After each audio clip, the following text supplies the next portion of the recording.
பெரியோர்களே, உங்கள் அனைவருக்கும் என்னுடைய அன்பான வணக்கத்தை முதலில் தெரிவித்துக் கொள்கிறேன். அந்த அம்மா குரு ஞானாம்பிகா காரை தொடச்சி பைக்கை தொடச்சி வர்றவர் கார்கில் போரில் ஜெயிச்ச மாதிரி வருவாராம். இந்த ஆள் எப்படி வருவார்னு நல்லா யோசிக்கங்க. ஒரு அரை டிராயரு, மேலே ஒரு பனியன் அல்லது டிஷர்ட்டு, ஒரு கையில் வாளி, அதில் 2 அழுக்கு துணி, உடம்பெல்லாம் வேர்வை, இவ்வளவும் பட்டு அவர் வண்டியை தொடச்சிட்டு வருவார். இந்த அம்மா பட்டுச்சேலையில் வந்து போட்டு வைக்கும்.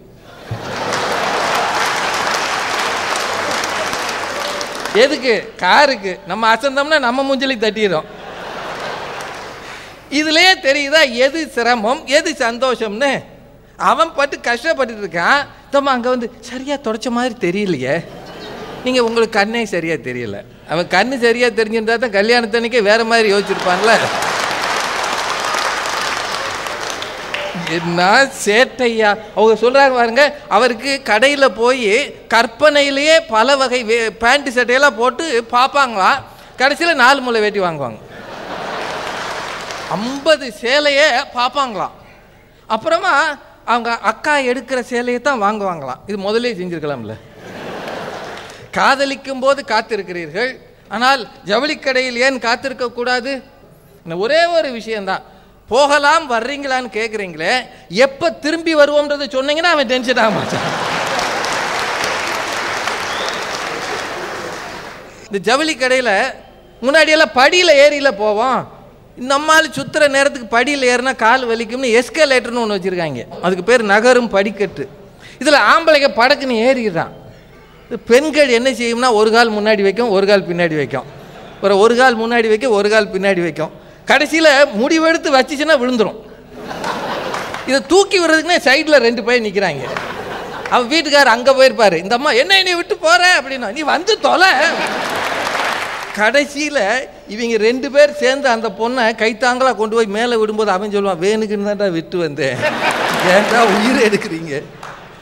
எவ்வளவு நெருக்கடி. ஒரு ஷாப்பிங் போகிறதுனா சாதாரணமாக இது பேசுகிறாங்க. மிஸ்டு காலாக கொடுத்தா 6 வருஷம் செல்ஃபோன் பத்திரமா இருக்குமா? எவன் சொன்னாது? ஆண்களுக்கு செல்ஃபோனே தெரியாது. இவங்க பூரா செல்ஃபோன் இன்ஜினியரிங் படிச்சுட்டு இங்கிலாந்துலேருந்து இறக்குமதி ஆனவங்க. எங்கள் ஏரியாவில் ஒரு அம்மா SMS வந்திருக்கு, அதை எடுத்து வச்சு அலோ அலோன்னு கத்திக்கிட்டு இருக்கு. இவங்க மிஸ்டு கால் கொடுக்குறாங்கன்றது உண்மை. ஏன்னா எப்பவும் கை வழங்கி எதையும் உங்களால் செய்ய தெரியாது. அந்த அம்மா உண்மையிலேயே சொல்கிறேன்யா, இவ்வளவு மிருகங்களை அவங்க அடிக்கடி சந்திக்கிறாங்கன்னு இப்போ தான் தெரியுது. இந்த குரங்கு கையால் நீங்கள் சும்மா இருக்கீங்களா, குரங்கு கையை வச்சுக்கிட்டு அவங்க சொல்கிறாங்க. இந்த குரங்கு கை தான் ஒரு நாள் தாலி கட்டுச்சுன்றதையே மறந்து குரங்கு கை. பைத்தியமாட்டும் பேசாதீங்க. நீங்கள்லாம் ஒரு இடத்துல ஒழுங்கா இருங்க. அந்த கொலுவில் 9வது படியில் இருங்க. இப்படியெல்லாம் இருந்தால் வீட்டுக்காரர் எப்படிமா கூட இருப்பார்? பண்டிகை அப்படின்றது வெளியில் தெரிகிற பட்டாசு அல்ல, வெளியில் இருக்கிற பட்டாடை அல்ல, உள்ளுக்குள் இருக்கிற சிரமங்கள். இது நீங்கள் என்ன செஞ்சுருக்கீங்கன்னா பலகாரம் சொல்கிறோம்ன்றாங்க.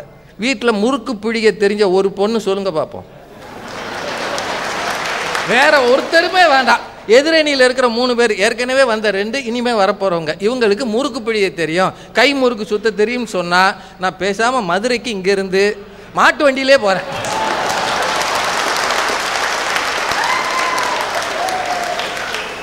முறுக்கு, அதிரசம், முந்திரி கொத்து வீடுகளில் செஞ்சாங்கய்யா ஒரு காலத்தில். அன்றைக்கு பண்டிகைக்காக நீங்கள் சிரமப்பட்டீர்கள். இன்னைக்கு லிஸ்ட்டு கொடுக்குறீங்க. இல்லை SMS பண்ணி இதெல்லாம் வாங்கி கொண்டு வந்து சேர்த்துருங்க.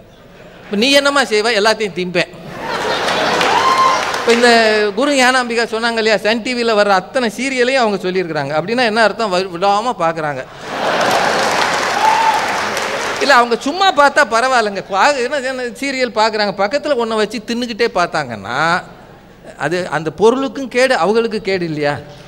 இதெல்லாம் வாங்கி கொடுக்குறவனுக்கு எவ்வளவு சிரமம் இருக்கும் அதை தெரியாமல் பக்கத்து வீட்டில் பண்டிகை கொண்டாடினால் இந்த பெண்கள் உடனே அவங்களுக்கு சேர்த்து கொண்டு போய் கொடுக்குறாங்களாம். 3 நாள் கழிச்சு கொடுக்குறாங்க. அந்த அக்கா அவங்க வீட்டில் இது மாதிரி ஒன்று ரெடியாக வச்சுருக்கோம், நீங்கள் வருவீங்கன்னு எனக்கு தெரியுக்கான்னு அது மீந்து போடலை. இது 2ஐயும் வாங்கி திங்கிறான் பாருங்க, அவன் தலையெழுத்து. அதான் சிரமம் சார். போன வாரம் புவனேஸ்வர்னு ஒரு ஊர், கணவனும் மனைவியும் ஒரு மிருக காட்சி சாலைக்குள்ளே போயிருக்கிறாங்க. அந்த அம்மா என்ன திட்டுச்சோ தெரியல, அவன் படக்குன்னு ஓடி போய் சிங்க கூண்டுக்குள்ளே குதிச்சிட்டான். கடைசியில் ஆளுகளாம் சேர்ந்து அவனை தூக்கிட்டாங்க. தூக்கிட்டு அந்த ஆள்கிட்ட கேட்டுருக்குறாங்க, ஏன் போய் சிங்கத்துக்குள்ளே குதிச்சேன்னு. இது கூட இருக்கிற அசிங்கத்தை விட அந்த சிங்கம் மேல. நான் என்ன சொல்கிறேன், திட்டுங்க வேணாம்னு இல்லை, அதை போய் ஜூவில் வச்சா திட்டுறது, அது சிங்கத்து முன்னாடியா திட்டுறது. அந்த சிங்கம் இவன் பட்ட பாட்டினால அவனை கொல்லாமல் திருப்பி அனுப்பிடுச்சு.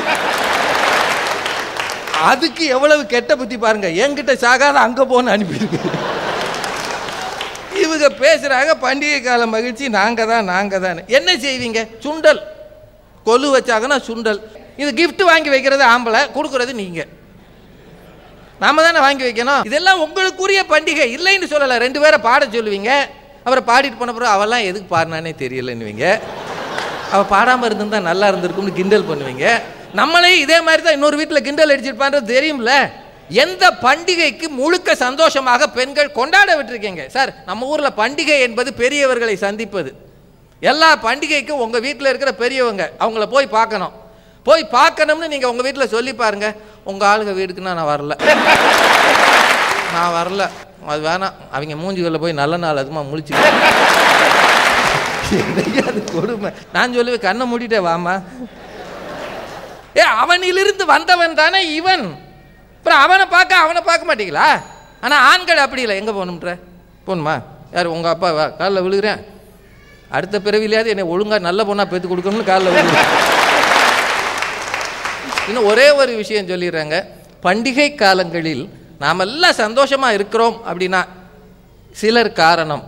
எல்லாருக்கும் லீவு கொடுப்பாங்க, தீயணைக்கும் படைக்கு மட்டும் லீவு தர மாட்டாங்க, காவல்துறைக்கு லீவு தர மாட்டாங்க, வாகன ஓட்டுநர்கள், ரயில் ஓட்டுறவராக இருந்தாலும் சரி, பஸ் ஓட்டுறவராக இருந்தாலும் சரி, நடத்துனர்கள் லீவு தர மாட்டாங்க. இதில் எல்லாம் அதிகம் இருப்பது யார்? ஆண்களா பெண்களா?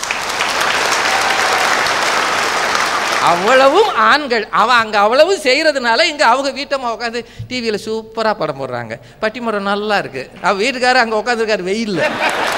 இதுதானே உண்மை. இது ஒன்றும் வேண்டாம். இத்தினூண்டு புஷ்வானம் வைக்கும்போதே பார்த்துருப்பீங்க, அந்த அம்மா சொல்லும், நான் புஷ்வானமே வச்சதில்லை, எங்கள் அப்பா என்னைய வைக்க விட மாட்டார், கையை பிடிச்சி தான் வைக்க விடுவார். நம்மளை போய் வைக்க விடுவாங்க, நம்ம வைக்கும்போது டப்புன்னு வெடிச்சிடும். அது அந்த அம்மா அங்கே உட்காந்துட்டு ஒரு புஷ்வானம் கூட வைக்க தெரியலன்னு சிரிக்கும். நீ வச்சிருக்கது அப்படின்னா நம்மளை ஒரு காமெடியனாக ஆக்கி சந்தோஷப்படுபவர்கள் பெண்கள். காமெடியனாக ஆனாலும் ஓகே பரவாயில்ல, அது எப்போவோ ஆயிடுச்சுன்னு பெருமையோடு இருப்பவர்கள் ஆண்கள். இதுதான் மகிழ்ச்சி. நன்றி, வணக்கம்.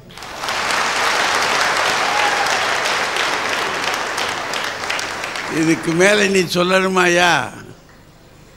எவ்வளவு கஷ்டங்கள் இருக்கு பாருங்க ஆண்கள் அனுபவிக்கிறதுக்கு. வாங்க பாரதி பாஸ்கர் வாங்க.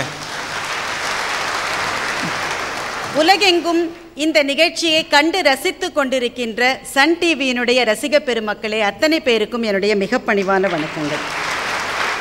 நடுவர் அவர்களே, புலவரும் நெல்சனும் பேசினதை கூட நம்ம கொஞ்சம் மன்னிச்சிடலாம். பாவம் பாவம், ஏதோ ஃப்ளோல பேசிட்டாங்க. ஆனால் அதுக்கு பிறகு வந்த திருவாளர் வில்லங்கம் வீராசாமி பேசினாரு. அவர் சொல்றாரு, எஸ்கலேட்டர்ல கூட பெண்களுக்கு ஏற தெரியாதுன்னு பேசிட்டு இருக்காரு. இதுல நம்ம அதிகபட்சமா எஸ்கலேட்டரை விடுங்க, ராக்கெட் லான்ச்சர் ஏவுகணையின் அக்னியினுடைய ப்ராஜெக்ட் டைரக்டரா இருப்பது கூட ஒரு பெண்ணு தான் தெரியாம எனக்கு என்ன ஆச்சரியமா இருக்குன்னா, இதெல்லாம் பேசிட்டு வீட்டுக்கு தான் போகணுன்ற உணர்வு கூட இல்லாம எகிரி எகிரி பேசியிருக்காங்க. வீட்டுக்கு போனா தானம்மா. நீங்க வீட்டுக்கே போல கழுத நாங்க முறுக்கு சுத்தினா என்ன சுத்தாட்ட என்ன உங்களுக்கு? அவருக்கு ஒரு பெரிய சந்தேகம். நீங்க கடைக்கு போகும்போது அக்காவை கூட்டிட்டு போக வேண்டியது தானே, எங்களை ஏம்மா கடைக்கு கூட்டிட்டு போறீங்க அப்படின்னு கேட்கிறாரு. கடையிலிருந்து வெளியில வரும்போது 7-8 பையாயிடுறது இல்லையா, தூக்குறதுக்கு ஆள் வேணாம், அதுக்காக தான் கூட்டிட்டு போறோம். குரங்குன்னு சொல்லிட்டாங்களாம் உமா மகேஸ்வரி. அந்த குரங்கு தான் தாலி கட்டுச்சுன்றத மறந்துட்டீங்களா? தாலி கட்டுற அன்னைக்கு தெரியலையே. அன்னைக்கு ஒரு நாள் தான் கிழிஞ்ச பனியன் போடாம நீங்க இருந்தீங்க.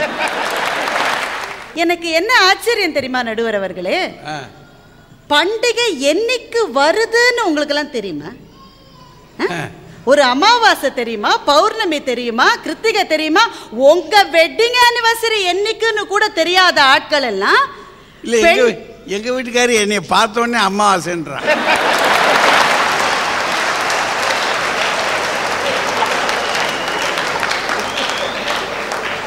அமாவாசை தான் நிறைஞ்ச நாள் நடுவர் அவர்களே, அதனால தான் அப்படி சொல்லியிருக்காங்க உங்க வீட்டில்.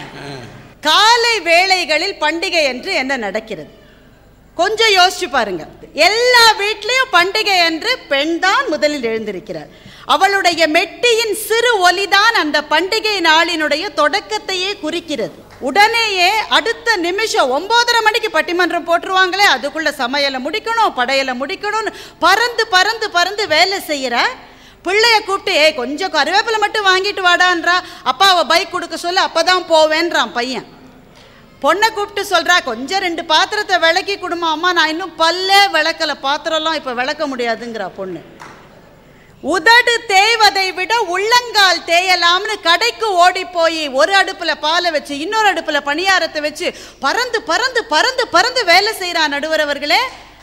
ஆனால் அந்த வீட்டில் ஒரு ஜீவன், இந்த உலகத்தில் எது நடந்தோல் எனக்கு என்ன